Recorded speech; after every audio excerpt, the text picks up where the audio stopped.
In the history of human suffering, there are years we remember for war and years we remember for plague, but there is one year that stands alone as the absolute worst time to be alive, the year 536 AD.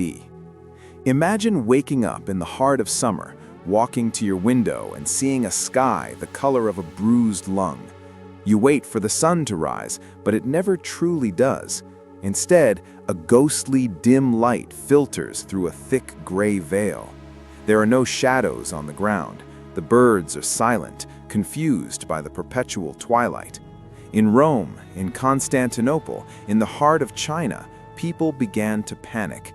They didn't know it yet, but the sun wouldn't shine properly again for another 500 days. This wasn't a solar eclipse. This was the beginning of an atmospheric prison that would starve empires, topple dynasties, and trigger the greatest collapse of civilization the Western world had ever seen. The sun had become a ghost, and the world was about to freeze. Byzantine historian Procopius recorded the terror in his journals, writing that the sun gave forth its light without brightness, like the moon, during this whole year. It seemed exceedingly like the sun in eclipse, for the beams it shed were not clear.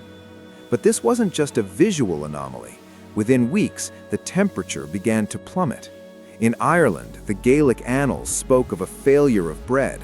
In China, historians recorded snow falling in August, destroying the harvest and leading to a famine so severe that thousands perished. In Scandinavia, the disaster was so profound it is believed to have inspired the myth of Fimbulwinter, the 3-year winter that precedes Ragnarok, the end of the world. Imagine the psychological toll. Without the sun, time itself felt broken. The heat was gone, the crops were dying in the dirt, and for the people of the 6th century, there was no scientific explanation. They believed the gods had turned away. They believed they were living through the literal end of days. But the truth was far more terrifying, and it lay hidden thousands of miles away in a land of ice and fire. For over a millennium, the cause of the 536 blackout remained one of history's greatest cold cases. Some thought it was a comet strike, others suggested a massive forest fire. It wasn't until 2018 that a team of scientists, led by archaeologist Michael McCormick and glaciologist Paul Majewski, finally found the smoking gun. They used an ultra-high-resolution laser to analyze a 72-meter-long ice core taken from the Swiss Alps. This ice core acts like a vertical timeline of Earth's atmosphere. When they reached the layer corresponding to the spring of 536 AD, they found something shocking: microscopic shards of volcanic glass.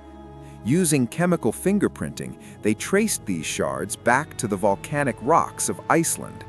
A massive ultra-Plinian eruption had occurred. This wasn't a standard eruption.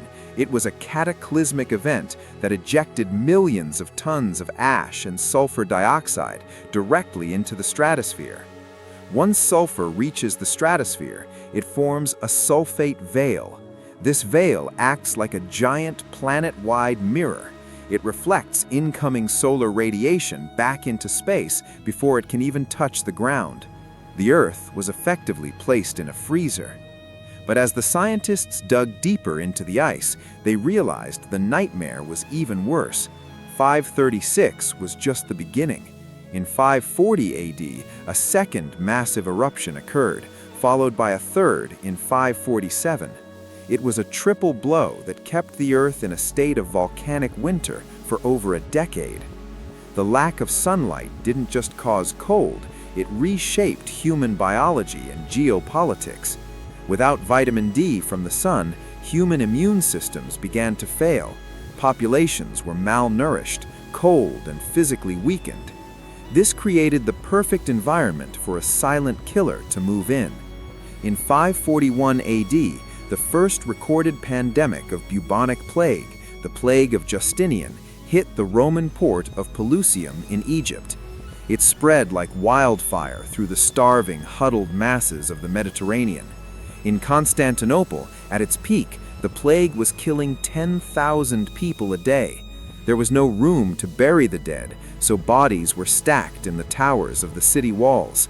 The Roman Empire, which had been on the verge of reuniting under Emperor Justinian, collapsed under the weight of the darkness and the disease.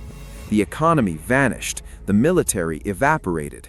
The ancient world didn't just fade away, it was frozen and then infected out of existence. This single volcanic event in Iceland shifted the seat of power from the Mediterranean to the north, eventually giving rise to the medieval world we recognize today. We live in an age where we feel in control of our environment. We have satellites, global shipping, and modern medicine. But the events of 536 AD serve as a chilling reminder of our fragility. We are still living on a planet with a restless interior. If an eruption of that scale happened tomorrow, our global food supply would collapse in months.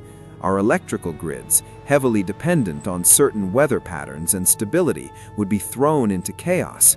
The year of the void teaches us that history isn't just made by kings and treaties, it's made by the very air we breathe and the light we often take for granted.